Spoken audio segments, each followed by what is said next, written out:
Ako si Maning Sambale, Geomatics Associate ng Environmental Science for Social Change at saka volunteer din ng OpenStreetMap Philippines. OpenStreetMap, ano siya, parang global project na volunteer-driven. So, ibig sabihin, kahit sino pwedeng mag-contribute dun sa OpenStreetMap. Nag-umpisa siya 2004 sa UK. Tapos, unti-unti lumaganap sa iba't ibang parte ng Europe, ng Amerika, and then later on dito sa Pilipinas meron ding nag-umpisang mag-volunteer para mag-contribute. Ang idea ay pwedeng mag-contribute kahit sino at kahit sino rin pwedeng magamit yung information or yung datos na nakokolekta doon sa OpenStreetMap. So, isa ako doon sa mga unang nag-contribute sa OpenStreetMap dito sa Pilipinas. Bago yon, wala talagang information, walang datos. So, nag-umpisa kaming mag-kolekta gamit ang GPS, nagpunta sa mga lugar namin, and then yun na, nagtuloy-tuloy na may nagko-contribute sa iba't ibang lugar. Nung una, hindi naman din siya naka-target para sa local government unit. Kumbaga parang dahil volunteer, kung saan lang mayroong volunteer, doon lang may nagmamapa. Kumbaga ang gamit lang nung mapa ay kung saan nakikita ng mga volunteers na gamitin. So halimbawa, may mga volunteers kami na mahilig mag-mountaineer. So minamapa nila yung mga mountain trails. May mga volunteers kami na mahilig sa biking. So nagbabike sila tapos minamap nila yung ganun. Hindi siya dinisenyo or hindi siya intended para sa local government unit. Pero yung konsepto kasi ng open data na pwedeng ma-access, pwedeng magamit sa kahit anong purpose. So nakita namin na maganda tong opportunity para magamit ng ating mga LGUs kasi karamihan ng mga information na kailangan ng LGUs, kailangan nasa mapa. So parang naging parang opportunity to na pwedeng gamitin ng yung kino-contribute ng volunteer, pwedeng magamit din ng local government unit, especially sa disaster risk reduction. Kasi sa DRR, kailangan mong malaman yung sitwasyon ng inyong lugar, ng inyong pamayanan, ano yung kanilang peligro o yung hazard at ano yung nasaan yung iyong mga kababayan para magkaroon ng mas magandang plano para sa DRR. Kaiwalay siya na initiative. Yung una, yung Project NOAA, mas nakafocus doon sa pagmamapa ng mga hazard. So kung saan yung delikadong mga lugar. So ang tutok niya magbigay ng information doon sa kung saan nababaha, saan mayroong mga landslide, storm surge, mga ganon. So, basically, ang focus niya dun sa hazard information. Nagkaroon ng parang magandang complementation or coordination in a sense yung Project NOAA saka yung OpenStreetMap kasi yung OpenStreetMap gumagawa ng date ng information dun sa base map kung nasaan yung mga tao. Parang ganun. So, meron ka ng information tungkol sa mga delikadong lugar, pwedeng tumulong yung OpenStreetMap para i-identify or tukuyin kung nasaan yung mga tao na maaaring maapektuhan ng mga hazard na minamapa ng Project NOAA. Karamihan sa mga LGUs na nakakausap namin, syempre, hindi masyadong malaki yung kanilang budget para sa kanilang disaster risk reduction initiatives. Marami dito nakatutok do sa iba't pang mga aspeto ng DRR. Na nakakaligtaan minsan yung maayos na plano, especially yung pagmamapa, na napaka-importante rin. Ang nakita naming opportunity or pagkakataon para makatulong yung proyekto ng OpenStreetMap, meron na kasing mga volunteers na nagmamapa, maaring dun sa lugar nila.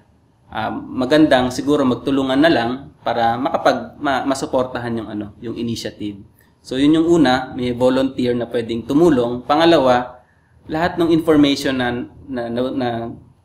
nakukuha at na-generate ng OpenStreetMap, libre siya.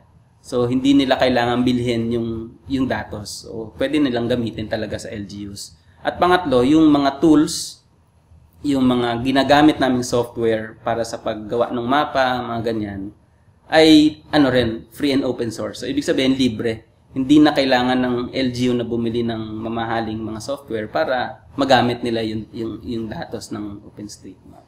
Dalawang bagay, yung INASAFE, siya, parang software na nag-i-integrate ng dalawang klase ng information. Una yung hazard, ibig sabihin kung anong mga lugar yung delikado.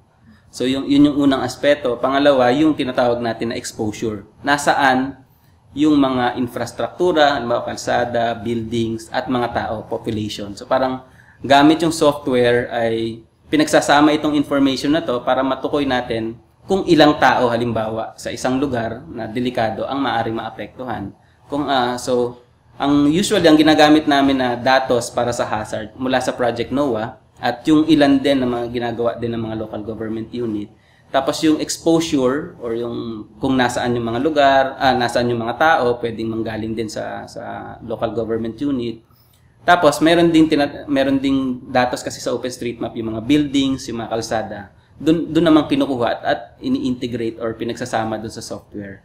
Ang idea ay mas madali sanang magamit yung information, kumbaga mas realistic kasi nasa mapa siya eh. Hindi na lang basta merong estimate na ganito ang yung maaring maapektuhan dahil meron kang tinatawag na spatial or mapping component, mas na-identify kung nasaan sila at mas nakikita na kung saan dapat tumutok para do sa disaster response ng LGUs. Karagdagang information, karagdagang tool, karagdagang gamit para mas mapabilis yung kanilang pagbuo ng kanilang mga plano. Kumbaga hindi naman din, ito yung tanging gamit na po pwede nilang mailagay do sa kanilang Kumbaga parang hindi natin, pwede pa rin nilang gamitin yung mga kasalukuyan nilang ginagamit na pamamaraan sa disaster risk reduction sa kanilang paggawa ng plano. Ang kaibahan lang sa ngayon, merong naidadagdag ang diferensya kasi sa OpenStreetMap, maraming tools na hindi na nila kailangan i-develop ng sarili nila. Nandiyan na, handa na yung mga information, yung datos, na pwede na lang nilang kunin at i-integrate sa kanilang plan. Pero sa kaduluhan naman nun, rin naman, depende pa rin sa LGU kung paano nila i-implement yung kanilang mga plano. Meron ka lang dinagdag para mas mapagtibay, mas mapaganda yung kanilang plano. Pero pag nag-implement pa rin, kung pumunta ka sa hindi rin naman din dahil sa OpenStreetMap nagkaroon ng naligtas yung mga depende pa rin doon sa response ng local government unit at ng community. Ginagawa namin yung training kumbaga parang isang buong cycle, isang buong siklo. Hindi lang para magkolekta ng data, hindi lang kumbaga parang maging surveyor yung ating mga local government unit. Parang sinasama namin sila dun sa una, paano magkolekta ng information, paano gamitin yung information, at paano i-integrate, ipagsama-sama sa plano. Kumbaga ang idea ay maging hindi lang data collection, mas paano gamitin yung information. So dun sa buong aspeto na yon ng mga training ay kasama yon na at the same time yung experience ng pagpunta sa community at makipag-ugnayan sa pamayanan, hindi yun nakikita sa mapa eh. Pero yung exercise ng pumupunta yung mga local government officials, LGU, yung ating DRRM officers sa community, mas nagkakaroon ng mas magandang ugnayan kasi yung community at saka yung local government. It's not about the data that you gather, but the process of communicating and talking to the communities.